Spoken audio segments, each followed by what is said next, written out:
As I said earlier in a previous video, the Ethiopian Tewahedo Church expressively teaches that Ethiopians are descendants of Ham, when in fact Ethiopia is the dwelling place of Shem, in the middle of the earth, the Horn of Africa.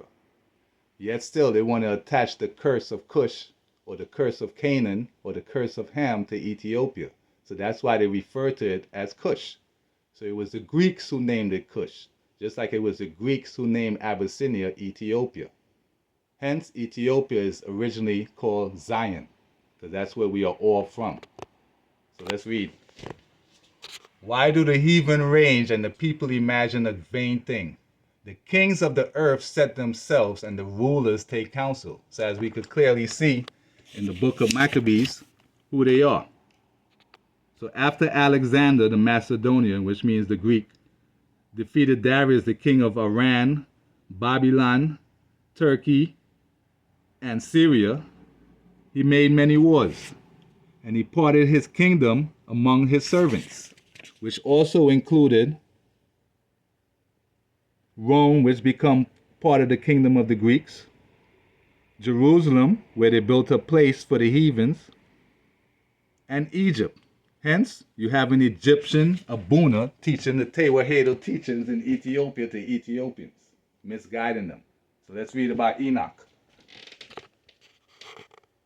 He called his name Enoch, and he was the first among men that are born on earth who learned writing and knowledge and wisdom, and who wrote down the signs of heaven. So Enoch was the very first one to write the signs of heaven.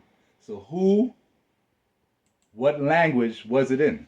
The book of Enoch is one of the most enigmatic ancient texts predating the Bible by centuries, written in Ge'ez, which is the Ethiopic language.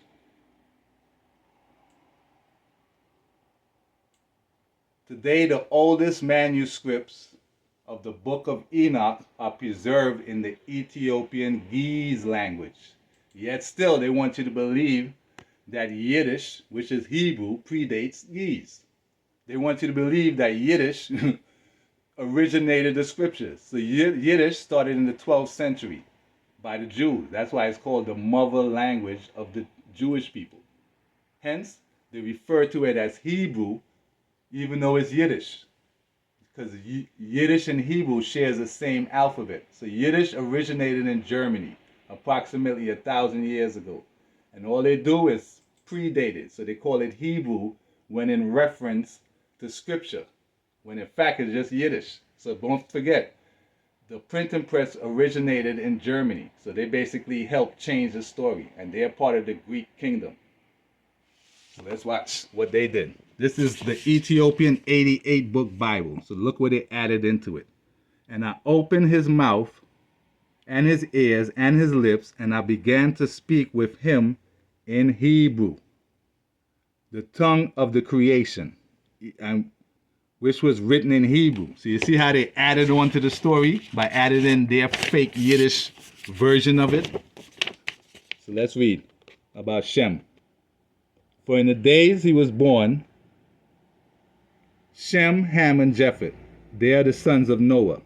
So on the right hand, Shem's lot is in the middle of the earth, which he shall take as an inheritance for himself and for his sons for eternity. So basically, God gave lots to Noah 3 sons. Shem is in the middle of the earth, hence the Horn of Africa. Japheth is to the northeast of him, and Ham is supposed to be at the southwest of him. And God said anyone that tries to take either one land will be cursed. So Canaan, who is the brother of Cush, tried to take the land from Shem, or try to take some of Shem's land, and God cursed them. Hence, they try to attach Ethiopia as if it's not Shem's land. So, and blessed be the God of gods, who had put word of the Lord into his mouth, and the Lord forevermore.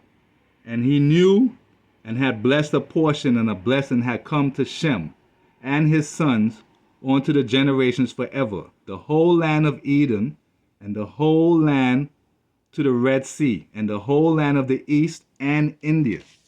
So let's read where that land is. It seems that classical historians and geographers call the whole region from India to Egypt, both countries inclusive, by the name of Ethiopia. In other words, that's the dwelling place of Shem. So you see, it seems from India to Egypt. That's why India used to be called Eastern Ethiopia. India used to be called long time ago, Eastern Ethiopia. Everybody knows that, right? No. Yes. Okay. Yes. Yes. India used to be called long time ago, Eastern Ethiopia. Everybody knows that, right? No. Yes. Okay. Yes. Yes. Yes, we do. And where's the Gihon River? So, and that stream, probably the feeder to the ancient Gihon and Pison rivers, which ran down the floor in Ethiopia. And that's where the land of Shem is by the Gihon. In other words, follow God, not man. Jah guide. More to come.